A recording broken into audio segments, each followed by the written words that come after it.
Hi, welcome to today's webinar, Diversity of Thought, where DI meets the bottom line. And for those of you that I haven't met, hi, I'm Michael Morgan, CEO of Hermann Asia. And I'm really excited today because this is obviously a hot topic. Looking at the number of people who've registered and turned up for this webinar, diversity and inclusion, or diversity of thought, so it is obviously of real significance, and we believe it is because of the impact that it can have on the bottom line. So without any more to do, let's get started. Today I want to cover three things. First of all, diversity and inclusion. Where are we on that front? Secondly, diversity of thought. What actually is it? And then thirdly, the 5 steps for putting diversity of thought to work. So let's start with diversity and inclusion and where are we? And I guess looking at this slide, the answer is we're everywhere. Diversity and inclusion is a global issue that is concerning us all. And everybody, I think, not only wants to do it from a sort of moral point of view, but there is enormous payback for organizations in cracking this diversity and inclusion code. For instance, here's some data from the Institute of Corporate Productivity, and as you can see, the first question is D&I a stated core value? And 69% of the respondents said yes it is, 25% said no. And of course the big hint here is that organizations that tend to value it will obviously answer yes, because it will be a stated core value. And I guess we're saying it really has to be. Second question, is your organization successful with its D&I efforts? And what they found here was that a quarter, 25%, are not very good at it. And I guess if you do value it, you'll spend more time, you'll be good at it. If you don't value it, you tend not, and you might not be good at it. Now, the question is, why do organizations tend to fail? And this to me is really interesting. 17% tend to fail because they're not proactively supporting all employees in having access to growth, development, and advancement opportunities. 22%, so they fail at fostering a climate of inclusion in which the sharing of diverse thoughts is encouraged. 23%, because supporting diversity and inclusion is not really seen as an enabler of business.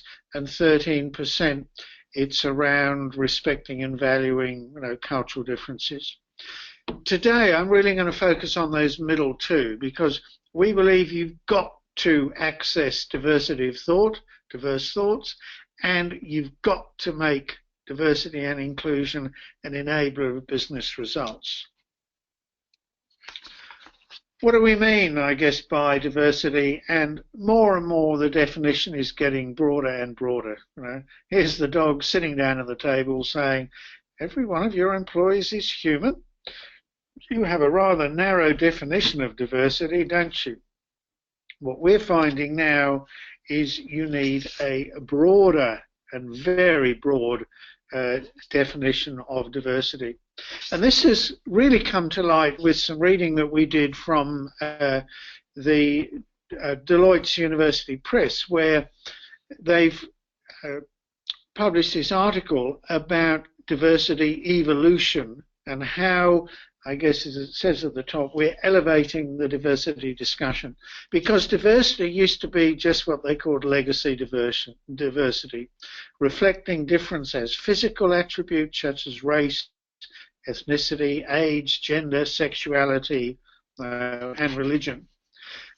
But even so, a lot of work was done on diversity, and here is the traditional diversity focus, the 4 layers of diversity as we call it, and this is based on the work done by Gardner, Schwartz and Rowe, where they look at personality in the middle, then you have your internal dimensions of diversity, then external and going out to organizational dimensions. And I'm sure most of you are very familiar with these and have even, I guess, accessed this type of diversity. And the results, the answers are pretty clear. Here we go from the Catalyst organization saying, since 2004, a series of Catalyst studies has shown that companies that achieve diversity in their management and on their corporate boards attain better financial results on average than other companies.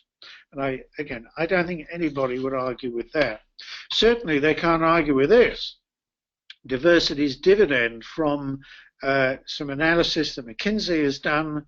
What's the likelihood that companies in the top quartile for diversity financially outperform those in the bottom quartile?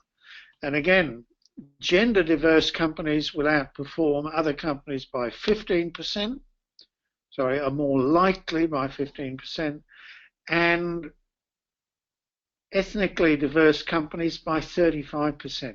That is huge. And I'm sure each one of us, our companies, would like to access that. Deloitte then talks about, again, this evolution moving from legacy diversity into what they call experiential diversity.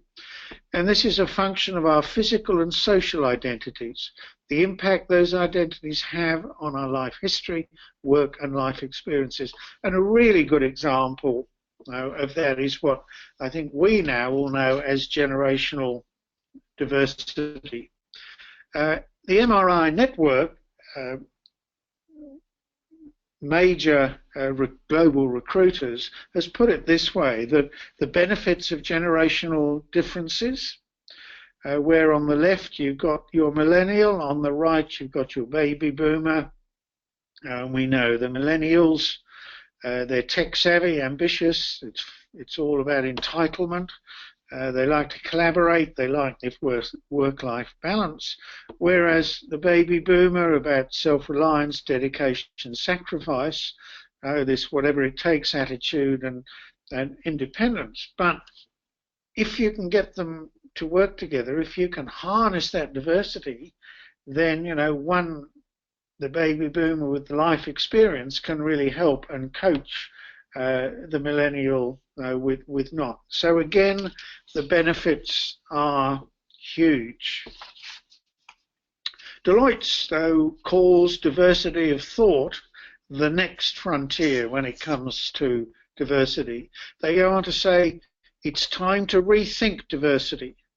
Advances in neurological research can help organizations operationalize diversity of thought and eventually change how they define and harness human capital.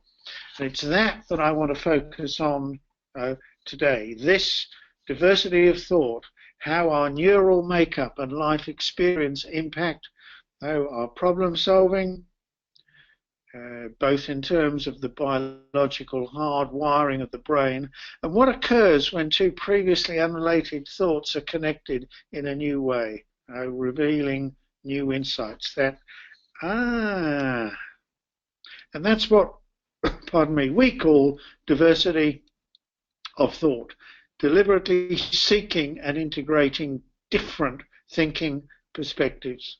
And for me, the metaphor of the artist's palette is a very powerful one.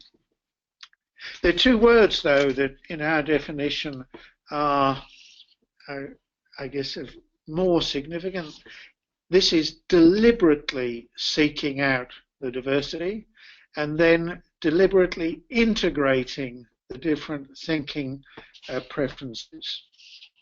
So how does this drive business results? Well, as you know, when you embrace different, even conflicting thinking, you get new ideas and avoid surprises. But perhaps more importantly, this provides the basis for more comprehensive decision-making, increases innovative problem-solving, minimizes groupthink, improves engagement, and takes full advantage of the brain power available for better business results. So, what are the 5 steps for putting diversity of thought to work? First of all, you need to understand the mechanics of the diversity of thought, how it works. You need to then build agile, inclusive leaders who foster diversity of thought. You then need to communicate across the quadrants to better reach, teach, and gather information from these diverse thinkers. You then need to build diverse by design teams. And finally, you need to redefine D&I as this business enabler. So let's start with step 1, understanding the mechanics of diversity of thought.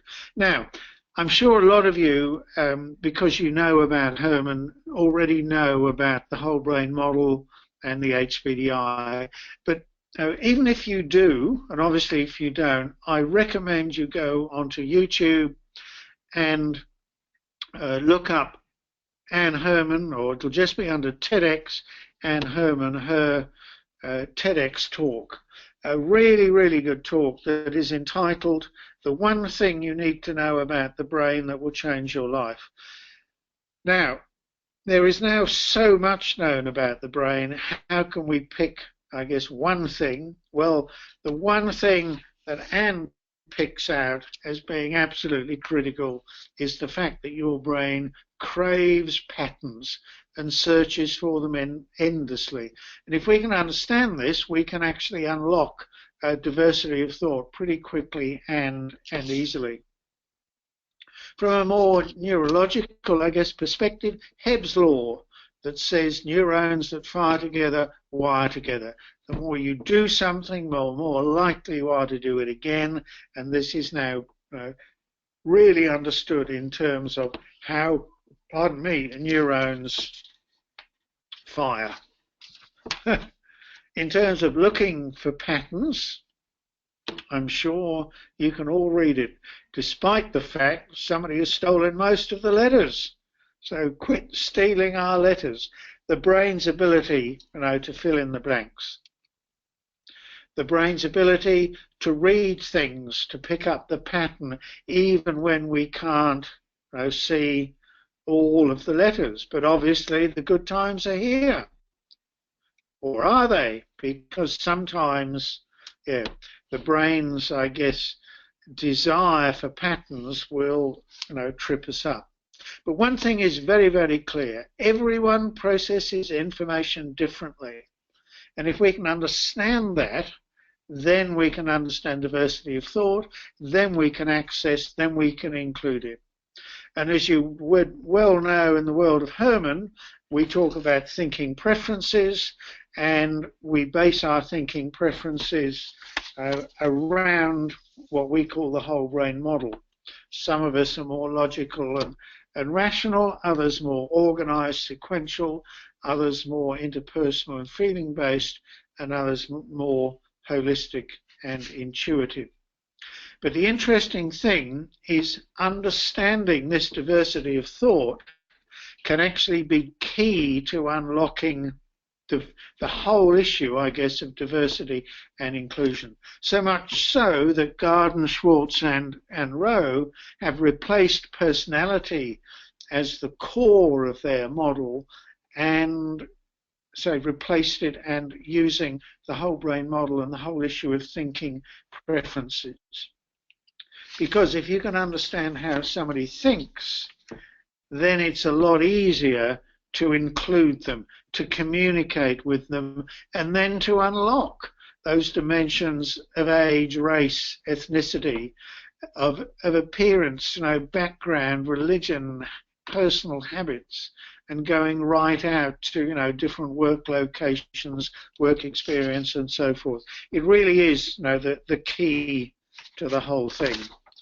We call it our full selves, the issue of performance, process, people, and possibilities. So, you now understand the mechanics. Can you build agile, inclusive leaders who will foster that diversity of thought?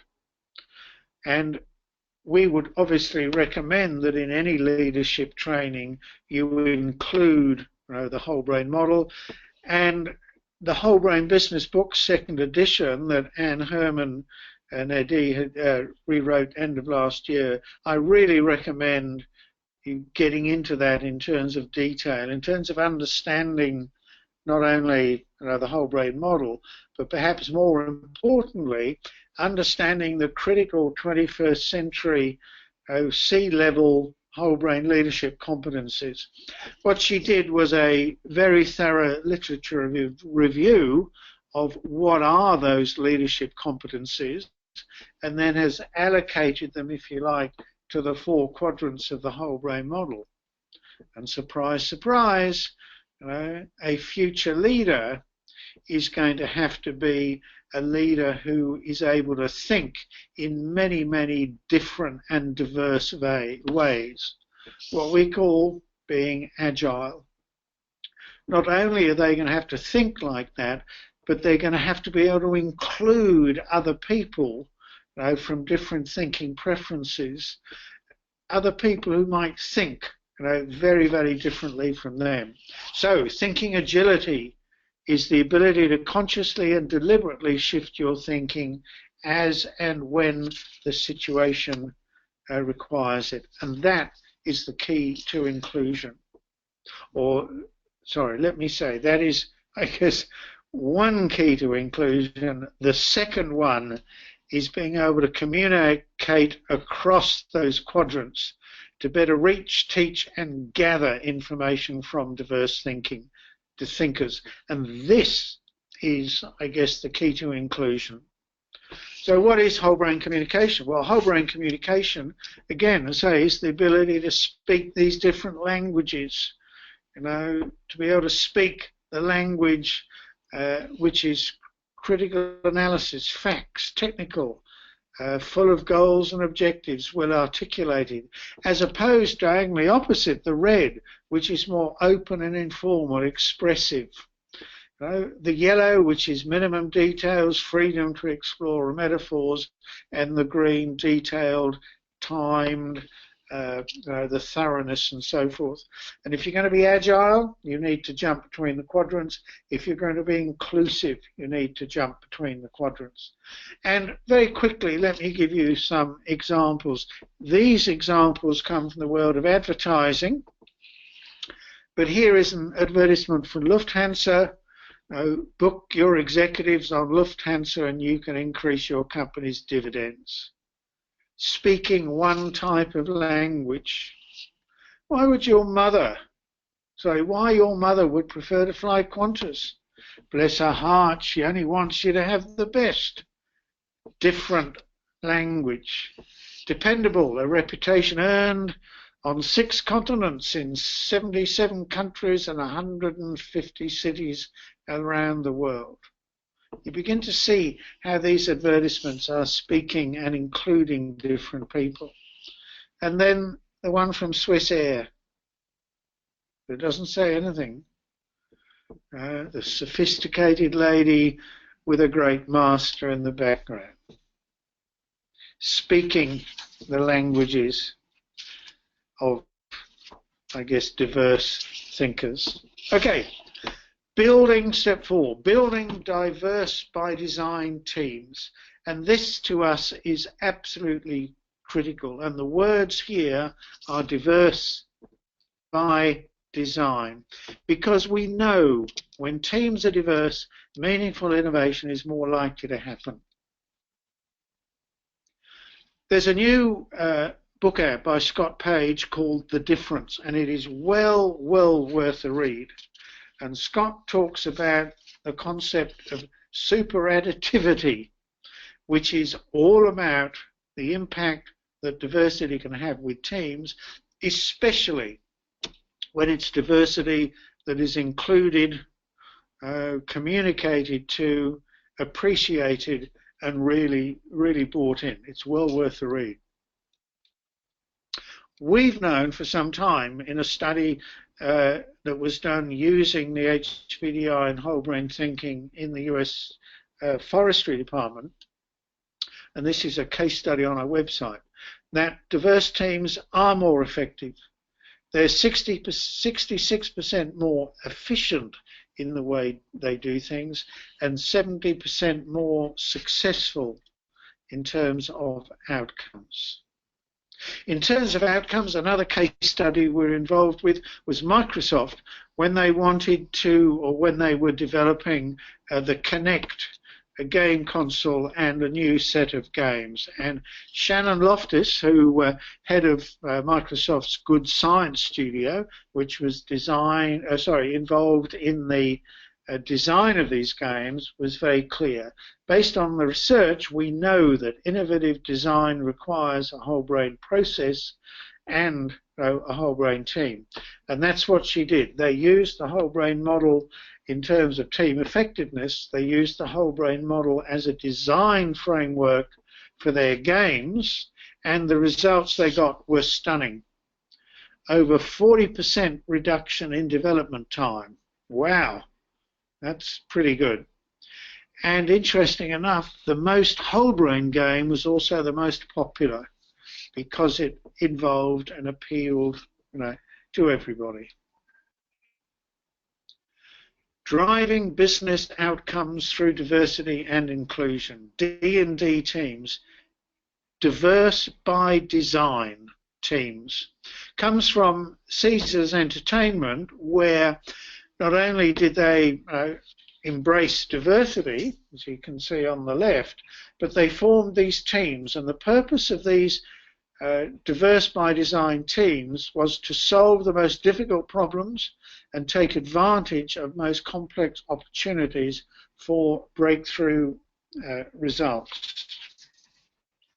And Fred Keaton, who was vice president and involved in this project, was very clear about what he wanted in terms of using the whole brain process to set up the strategic goal, to select the team, then to work with the team to identify the problem opportunity, and then to implement the outcome.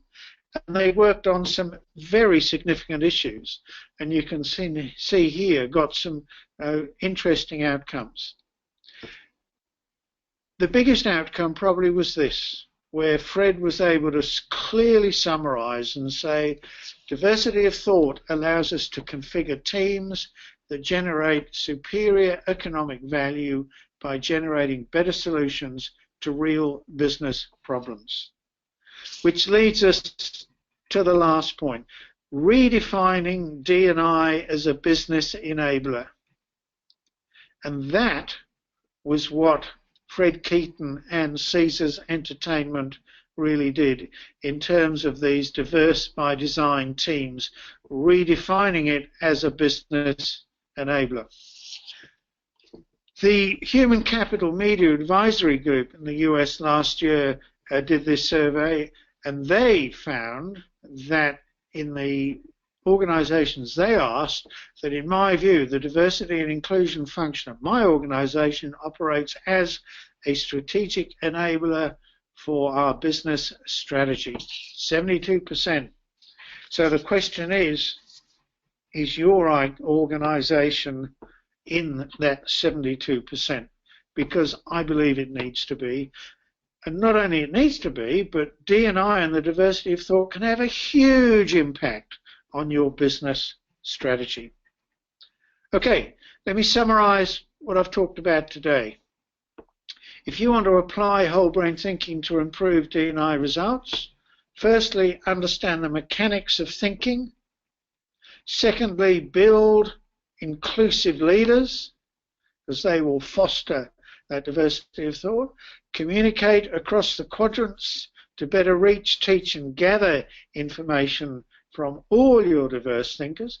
Build diverse by design teams.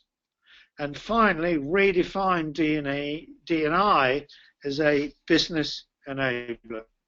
And that's what Deloitte has defined it as. Diversity of thought is the next frontier. It is about realizing the full potential of people and in turn the organization by acknowledging and appreciating the potential promise of each person's unique perspective and their different way of thinking. So the traditional diversity focus, the 4 layers of diversity, but at the core, we believe the most important part is diversity of thought, because it